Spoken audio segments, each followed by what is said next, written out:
サワディーカー。太鼓のミサです。めぐみです。あやむです。今日は太鼓から大事なお知らせがあります。なんとお二人が卒業されます。お世話になりました。ありがとうございました。あやむちゃんの卒業はやりたいことが見つかってっていう卒業で、めぐみさんの卒業が、ついに本帰国が決まったということで、タイ歴9年ということですごいベテランチューズマさんだったんですけど、来月もう帰られちゃうということで、インスタで質問を募集してたのでそれにお答えいただきたいと思います。太鼓チャンネル。屋台のご飯は何を食べていますか？お腹を下さない工夫は何かされていますか？屋台のご飯はお腹壊したことないですね。そうなんだ。で、個人的に気をつけてることで言ったら、生のそのシーフードだとか、あと貝類はちょっと気をつけてますね。避けるように。当たりやすいっていうイメージがあって避けてます。生レバー食べて当たったことはあるけど、くじけずに何度もやめられないですよね。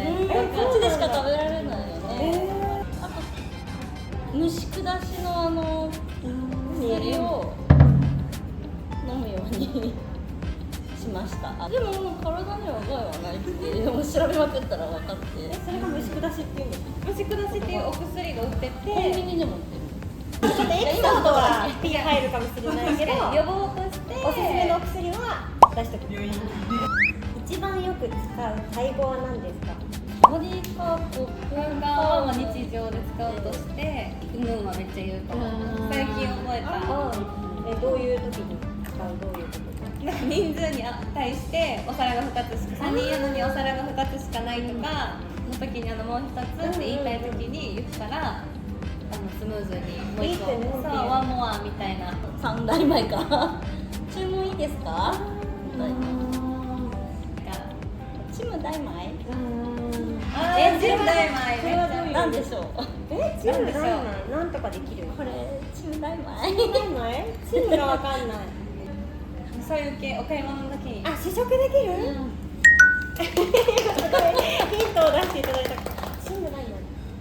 市場とかでおばちゃんとかがチム大かって言ってくれたら試食できるよだから、もらってその味見てから買ったりとかさせてもらえる感じで意外と使える。平日のある日の一日の過ごし方が知りたい。朝起きて、朝ごはんを用意して子供を叩き起こして子供に見送ってスレッズを開いて細かい。あ、昼ご飯だってなって溶けてる納豆かけご飯食べてスレッズ開いてあ、もう帰ってくる早いってなって慌てて夜ご飯を作る。私は予定がある日はこうやってランチとか出かけるんですけど、ない日は子供を送り届けてからバイクエクササイズに通ってるんで、空いた日はそれに行って、でそこから家帰って朝ごはん食べて、朝一で行くの？そう朝一で行くことが多くて、軽くなんかバナナとか食べてから行って帰ってきてからお昼兼なんか遅めの朝ごはんみたいなのを食べて、でそれもめぐみさんと同じく納豆ご飯とかもうあるもので済ませて、でその後家の家事とかのんびりしてもう時間解けますよね。そこからスマホ触り、息子が帰ってきて夜ご飯して、で子供が寝かしつけるまではまた忙しいけど、子供さえ寝てしまえばまた自分の時間みたいな感じで一日が終わることが多いです。千秋さんとか結構分刻みで忙しい毎日を送ってまずお弁当作って朝ごはん作って子供を送り出し、第2弾の子供を送り出したら送り出す時もなんかお尻を叩いて送り出すからちょっとそこで疲れる、で第2弾が起きてくるまでにちょっとコーヒー飲んで第2弾が行ったらそこからバドミントン行ったりして、送り出しは全2回なんですか？そうですね、前半後半で5人のお子様がいらっしゃるシューズマさん。お兄ちゃんお姉ちゃん組と下のお子さんと違うんですもんね。すごい。でも時間解けます。わかる。バンコクとシラチャの生活の違い、どっちが好きか。めぐみさんはもともとシラチャ、最初バンコクでしたっけ？バンコクに1年、シラチャに3年半、バンコクにまた戻ってきて、ということを踏まえてベテランだのご質問をいただいてます。どっちもやっぱり住めば都みたいな感じで、最初にバンコクに住んじゃったから、そこからシラチャに移動するときにやっぱり心配はあったんだけど、もうシラチャに行ったら行ったでなんか違う楽しさがあって、またもう一回シラチャ行ってって言われても行きたい。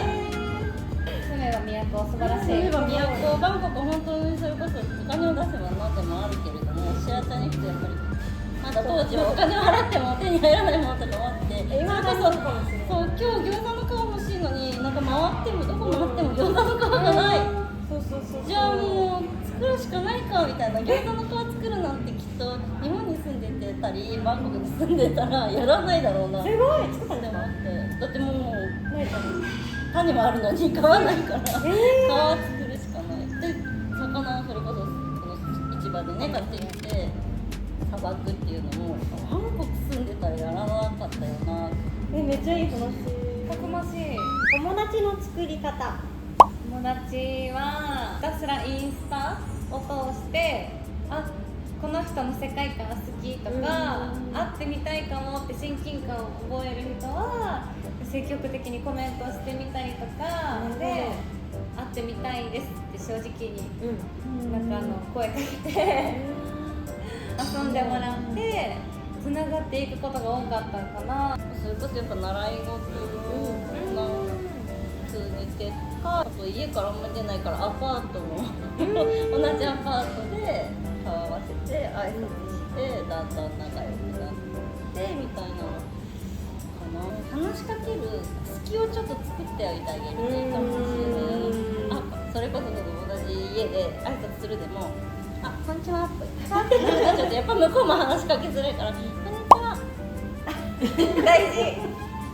そのみたいな話しかけていいよってそういう隙があるとなんかやっぱ向こうも話しかけやすいだろうし、こっちもなんかご近所さん何歳ですかお子さんとか喋りやすい。かわいいねとか言ったり勉強になる。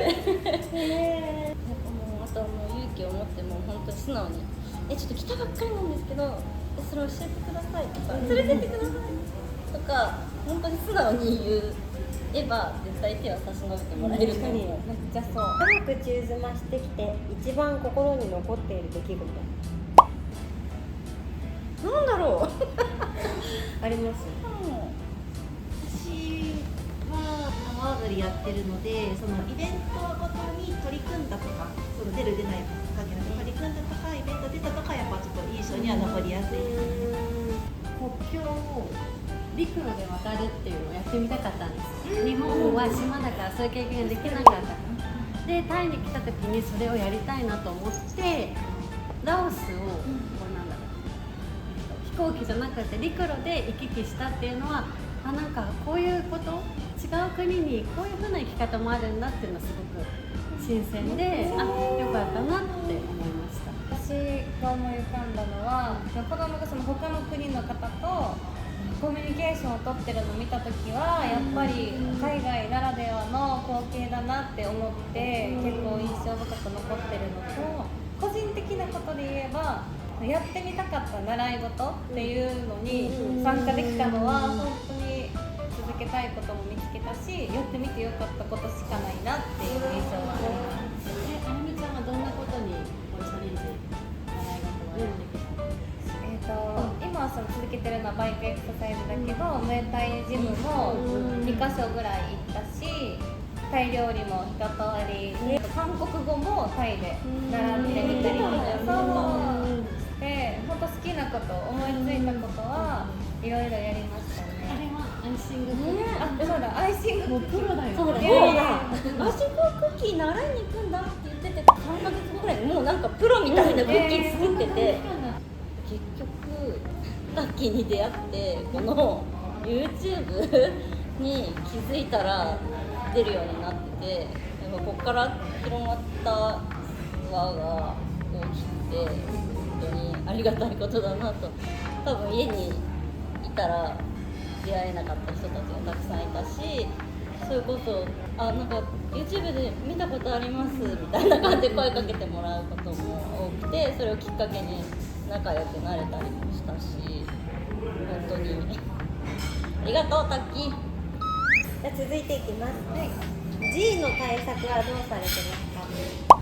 大体タイのアパートとかコンドミニアムはペストコントロールって言ってね、ありますね。月に1回撒いてくれるから、それだけでうちは出ないです。うちも G に関しては、それで出ないですね。でもやっぱちっちゃいアリとか、ちょっとしたなんかその食べ物に湧く虫とかもあるから、もう基本冷蔵庫で対策してます。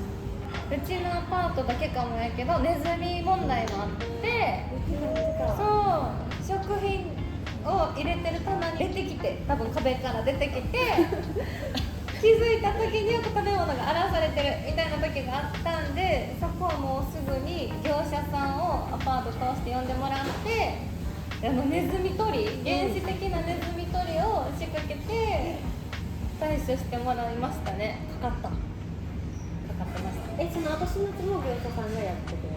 そこはもみそちゃんとかアリ出ない？めっちゃ出ます。出るよね。アリはね、行列もしてるよね。でも私ももう自力でどうとかは一切わからないから、すぐレセプションに連絡して、そうすると何してくれるの？なんかジェル、アリが食べて死んじゃうジェルを巣に持ち帰るとそう全滅するっていう。アリがどこから入ってきてるのかを特定してくれて、そこにこうジェル塗っといてくれる。聞く2、3日はアリはやっぱいるけど、いるんだ。いるんですけど、でも気づいたら巣の中でみんな住んでて、タイはやっぱり虫が多いですからね。ちょっとした虫との戦いはもう受け入れていっちゃうよね。慣れちゃう。ゲッコとかなら全然家にいても気にならない。もう飼ってたね。うちも全部屋にいるよ。ずっと大体ずっといる。毎朝毎晩泣いてる。ちっちゃい虫食べてくれると思えば。やっぱここがベテランチューズの新米の差なのかもしれない。私まだにヒーってなっちゃう。リセプション。受け入れちゃいますね。可愛いよね。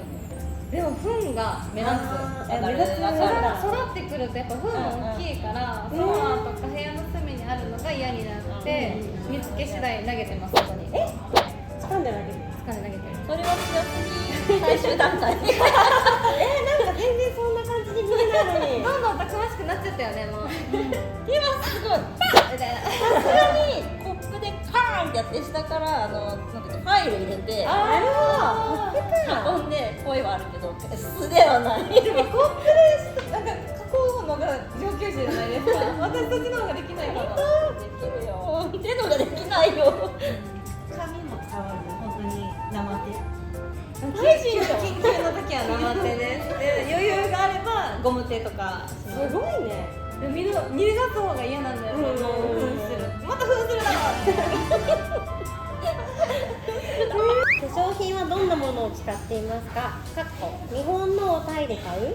タイのおすすめがある？スキンケアに関してはもうこっちの AMT のスキンケアをもう大体ほぼラインぐらいで使ってて、美肌サイナイさんのスリーピングマスクを週に何回か使ったりだとかで、結構それでお肌のツヤはそんなに荒れないですね。回し物じゃないけど、私も AMT さんの大体使って、それこそ美肌サイナイさんの美肌クリーム使ったり。本当にいいんですよね。本当にいいから。あとはなんかちょいちょい無印の取り入れたりで、なんとかタイを調達できるものでしてます。メラノ CC の美容液とかもこっちのドラッグストアとかで売ってるから使ってますね。確かにでもするんはするんだ。なんでもちょっと日本で買うより高いけど。でもなんかセールの時に買ったら日本より安いんじゃないかぐらいの時もあるよ。ということで本日はご卒業が決まったお二人に、質問コーナーということでいろいろお答えいただきました。ね、何か本当に困ったことがあったら DM とか、コメントとかしてもらえたらなんか役に立てるか分かりませんけども、確かにインスタグラムなど DM 待ってます。お二人太鼓ありがとうございました。ありがとうございました。これからのご活躍も楽しみに。太鼓チャンネルがいいなと思った方はチャンネル登録、グッドボタンよろしくお願いします。お願いします。バイバイ。めぐみさん長い間お世話になりました。ありがとうございました。嬉しい。かわいい。なんて書いてある？めぐみって書いてある。かわいい。あ、めぐみって書いてます。最後でめぐみって書いてます。お疲れ様でした。